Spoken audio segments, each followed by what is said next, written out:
Olá, eu me chamo Pastor Rodrigo, faço parte do Conselho Pastoral da Igreja Batista Emanuel e essa é mais uma devocional para a nossa jornada, para dar direção às nossas vidas, ao nosso coração, que ele seja guiado por aquilo que é a verdade eterna. E hoje a gente vai meditar nela aqui no Salmos 14, o Salmo 14, você pode achar aí na sua Bíblia para a gente ler junto. A gente vai ler até o penúltimo versículo, versículo 6. Diz o seguinte lá no Salmo 14: O insensato diz no seu coração: Deus não existe. Todos se corrompem e praticam abominações. Não há quem faça o bem. O Senhor olha do céu para os filhos dos homens para ver se há alguém que tenha entendimento, que busque a Deus. Todos se desviaram e juntos se corromperam. Não há quem faça o bem, não há um sequer. Por acaso nenhum dos malfeitores compreendem? Eles devoram o meu povo como quem come pão e não invocam o Senhor. Serão tomados de grande pavor, porque Deus está no meio dos justos. Quereis frustrar os planos dos pobres, mas o Senhor é o refúgio deles. Algumas versões vão dizer assim: querem frustrar o plano dos humildes, nesse versículo 6. Mas começando aqui por meditar nesse salmo, primeiro engraçado o fato de ele fazer uma comparação da insensatez com aquilo que está no nosso coração. Hoje em dia a gente tem um entendimento de que aquilo que a gente acredita, aquilo que a gente pensa, é algo que vem exclusivamente do nosso intelecto. E aqui o salmista vai tratar a respeito do insensato. Para a gente, talvez o insensato é aquele que não pensa direito as coisas certas. Aqui na Bíblia, o insensato é aquele que coloca no seu coração uma frase. A gente coloca na nossa cabeça frases que saem pela boca. Mas antes dela estar na cabeça, aquilo que ocupa a nossa mente está antes naquilo que a gente ama.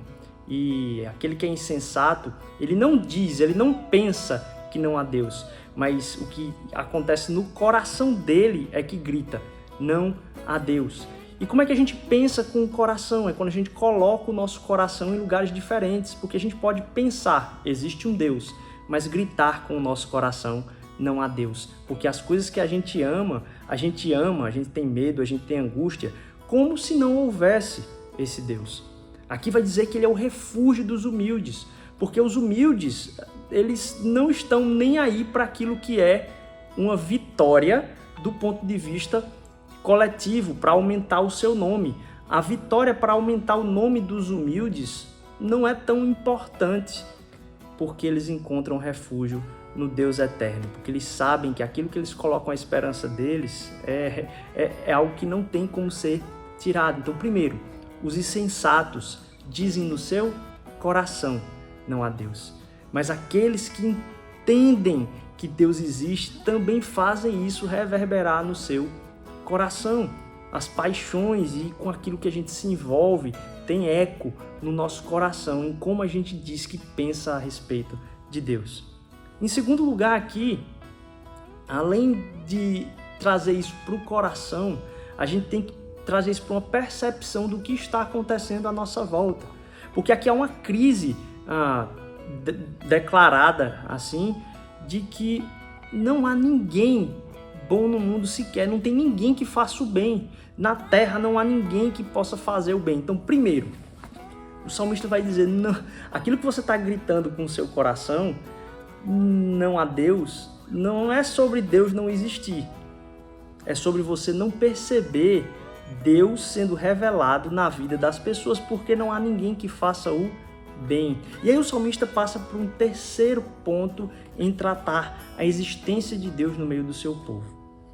Diante daquele grito de alguém que está dizendo: não há ninguém que faça o bem, e relaciona isso com a presença ou a existência de Deus, é belo demais a gente ver o como Deus responde a essa indagação. Deus está à procura daqueles que o buscam.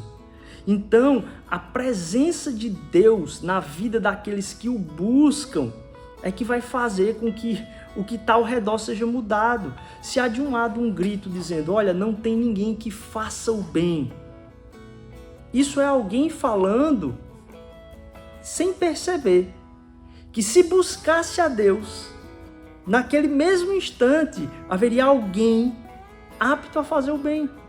Então, mesmo quando a gente diz, todo mundo ao redor, o mundo está acabado, o mundo está caído, o mundo não presta. Mas o povo de Deus, aqueles que são os justos, como a palavra aqui fala, Deus habita no meio dos justos. Aqueles que buscam a Deus já corrigem esse argumento logo em seguida, porque Deus vai encontrar espaço primeiro em seu coração.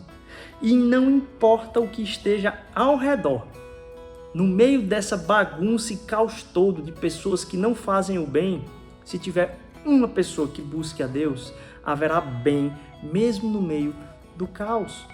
O que Deus está dizendo aqui é que a gente, ao olhar ao redor, não faça conta, não calcule a sua situação por aquilo que está ao redor.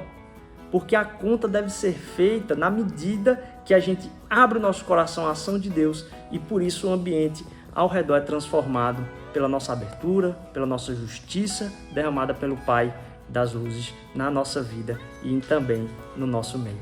Que Deus abençoe, que você possa ser luz, que também Deus possa transformar realidades e que as pessoas que estão gritando, não tem ninguém fazendo bem aqui, possam encontrar em você alguém que busca a Deus e que transforma realidades. Deus abençoe.